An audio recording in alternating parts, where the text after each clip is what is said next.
There's a high probability that you are doing this every single time you pick up your camera, completely unknowingly.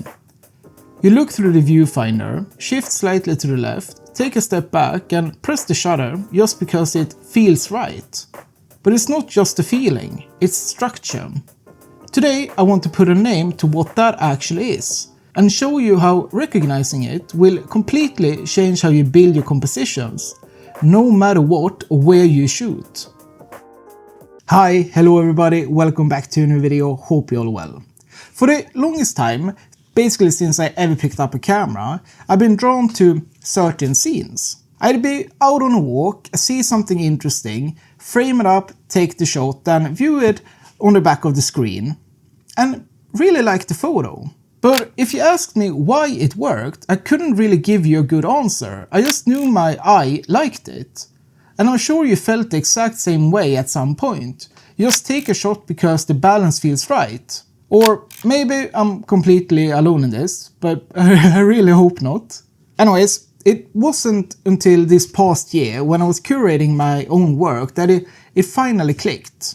I was looking through my favorite shots, trying to figure out what was tying them all together. And I realized what my brain was actually looking at the whole time. It wasn't the subject, I wasn't looking at the barn, the street, or the person. What I was actually seeing was geometry. But before we get into the rest of the video, let me just quickly explain what geometry means to me in my photography when I'm out with my camera. To me, geometry is simply the underlying structure of an image. It's the actual bones. When I used to look at the scene like this, my brain would immediately just label the things in front of me. I'd see a wooden building, a roof, maybe some grass. But now I try to look past those labels. I try to remember that the camera doesn't know what a building is. It only records light, contrast and lines. So instead of a barn, I try to see a series of intersecting triangles. Or if I look at something like this, my brain instantly says, that's a street sign, of course. But if I force myself to strip away what the actual object is, I'm really just left with a collection of basic shapes and blocks of color. A bright yellow rectangle, a straight vertical line, and a dark heavy shadow. Like I said earlier, I think most of us actually balance all of these shapes in our frames completely unconsciously. We just kinda know when a composition feels right. But the moment I finally put a name to it and started looking for those shapes on purpose, it completely transformed my process. I stopped relying on finding an interesting subject to do all the heavy lifting, and I started building my compositions a lot more deliberately. So I thought I'd just share how I personally look for these shapes, and how I try to use them in my own photography depending on where I am. And hopefully it will help you in your photography as well, in one way or another. When I'm out shooting around where I live, mostly working on my project Mellanrummet, which by the way is turning into a real exhibition kinda soon, but more on that later. I'm dealing with a lot of quiet and flat farmland. There are no mountains, there's no dramatic skylines, and usually there isn't really a very obvious, loud subject jumping out at me. So in these wide open spaces, geometry is essentially the only thing holding the image together. If I just point my camera at an empty field, it usually just looks like, well, an empty field. To make it feel intentional, I need some kind of anchor. Instead of looking for a specific object, I start hunting for the physical lines that are naturally occurring in the landscape. I look for vanishing points. When I'm standing on a gravel road, I try to stop seeing it just as a path. Instead, I try to see it as a massive triangle that starts wide at the bottom corners of my viewfinder and points directly into the horizon. I'll physically move around, stepping left or right until that triangle feels perfectly balanced in the frame. It gives the viewer's eye a clear track to follow right through the emptiness. I also rely heavily on harsh light and shadows.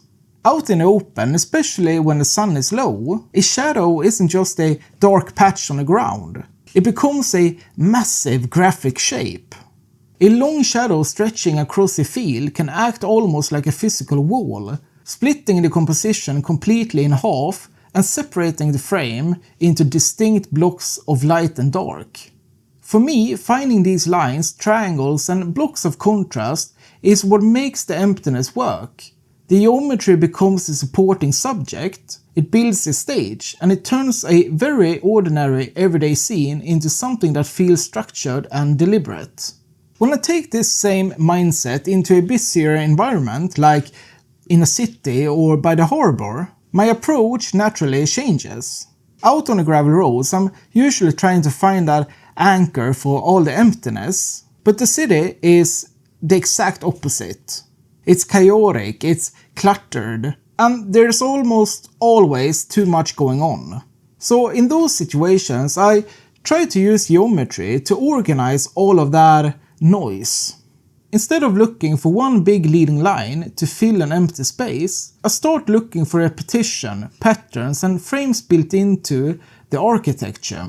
I'll walk around looking for rhythms, like how a row of windows lines up on a brick building, the repeating structure of a wooden dock, or how a dark, heavy shadow can act as a physical frame around a brighter street.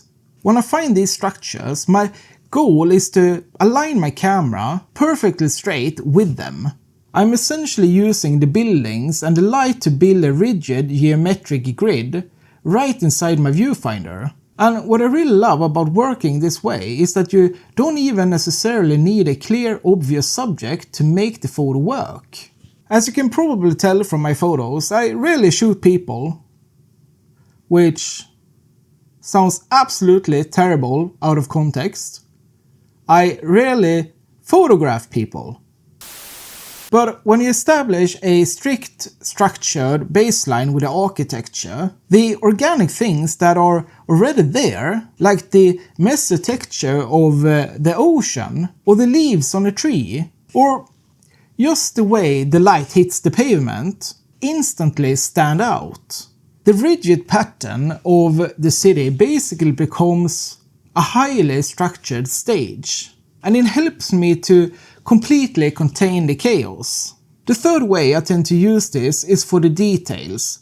Sometimes when I'm out walking and there isn't a wide open landscape to anchor and there isn't any interesting architecture to organize, it's just a completely normal and remarkable street. In those moments, I try to make the geometry the actual subject by just getting close. When we look at everyday things, a sign, a door, a painted line on the ground, our brains immediately label what they are and what they do. But if I walk right up to them, crop out all of the surrounding context and just focus on the edges, what I'm actually left with is usually just pure shape and color. Instead of a physical object, it just becomes a series of overlapping rectangles, or maybe a bright circle set against a dark shadow. By getting that close, I'm completely stripping away the actual meaning of the thing, and it becomes abstract. I really enjoy shooting like this because it's kind of the ultimate cure for feeling uninspired around where I live. I stopped needing beautiful things to photograph because it reminds me that light, color and basic shapes can be interesting on their own. And I think that's the biggest takeaway I've had from this whole realization. You don't have to force a narrative or an epic subject into your scene to make a good photo. By just recognizing the shapes that already exist in front of you, whether that's a massive triangle on a dirt road or a simple square on a wall, you're just acting as a quiet witness to the structure of the world. Like I said in the start, you're probably doing this already. You already know what feels balanced when you look through the viewfinder. But for me, the moment I finally put a name to it, the moment where I actively started looking for shapes instead of subjects, my everyday environment kind of just unlocked.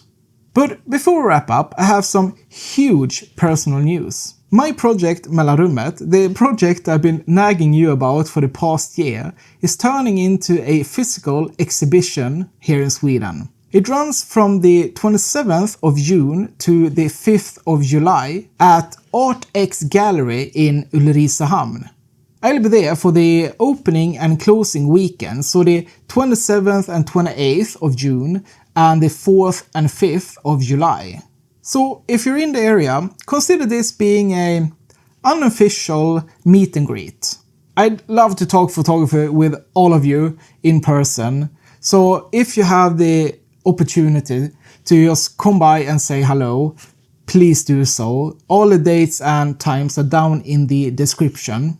But I know like 99% of you are all around the world and probably can't make it. Putting together a gallery is a big financial investment, and I want to be clear that this exhibition will happen no matter what. But I've set up a buy me a coffee link down in the description in case you want to support this milestone from afar. There's absolutely zero pressure, but as a massive thank you, anyone who chips in will get a high-res digital print of one of the main exhibition pieces. Thank you so much guys for being a part of this journey. It truly means the world to me. I'm curious though, do you have a geometric shape or pattern that you are naturally drawn to when you're out shooting? Let me know down in the comments, I always read them. Anyways, that's it for today guys, thank you so much for watching. I hope you enjoyed the video, and if you did, give it a like and consider subscribing. I appreciate it so much. But until next time, have a good day or evening whenever you're watching this. Out!